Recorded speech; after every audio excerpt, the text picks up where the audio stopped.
Hello दोस्तों, मैं आज आप लोगों को सीबीसी रिपोर्ट देखने के बारे में सिखाऊंगा।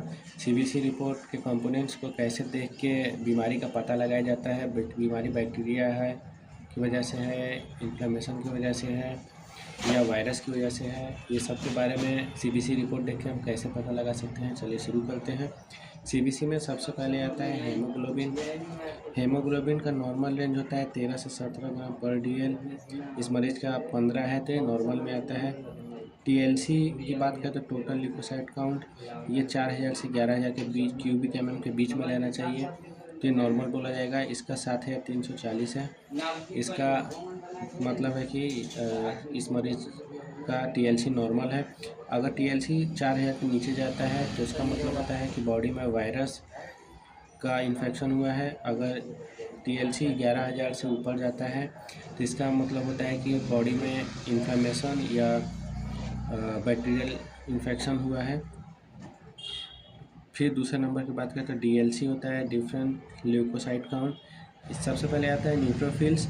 न्यूट्रोफिल 40 से 70% बॉडी सेल होना चाहिए, इसका 69% है, तो ये नॉर्मल रेंज में है। अगर ये 70 के ऊपर न्यूट्रोफिल जाता है तो इसका मतलब होता है कि बॉडी में बैक्टीरियल इन्फेक्शन और एक्यूट बैक्टीरियल स्ट्रेस और इन्फ्लेमेशन बढ़ गई है। दूसरा नंबर पर आता है लिम्फोसाइट। लिम्फोसाइट 20 से 40% होना चाहिए, इसका 23 है। अगर लिम्फोसाइट बढ़ा हुआ आता है तो इसका मतलब होता है वायरल इन्फेक्शन है, डेंगू, वायरल फीवर। इस्नोफिल 1 से 6% होना चाहिए, इसका 6 है, ये नॉर्मल रेंज में है। तो इस्नोफिल बढ़ने के जो कारण होता है वो एलर्जी, अस्थमा, वर्म इन्फेक्शन में बढ़ जाता है। और चौथा नंबर पे आता है मोनोसाइट। मोनोसाइट 1 से 5 होना चाहिए, इसका 1 है, तो ये नॉर्मल रेंज में है। तो मोनोसाइट बढ़ने के कारण होता है क्रोनिक डिजीज़ जैसे टीबी या बॉडी से डेड सेल कितना बाहर निकल रहे हैं।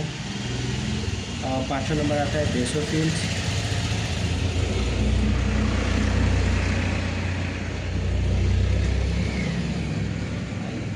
और पाँचवा आता है बेसोफिल। बेसोफिल 0 से 1% होना चाहिए, तो इसका 1 है।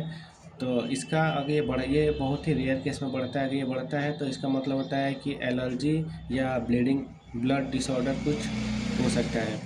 और छठा नंबर पे ये जो आरबीसी काउंट्स होते हैं, ये हमें एनीमिया के बारे में और कैंसर्स के बारे में, इससे ब्लड कैंसर का पता लगाया जा सकता है।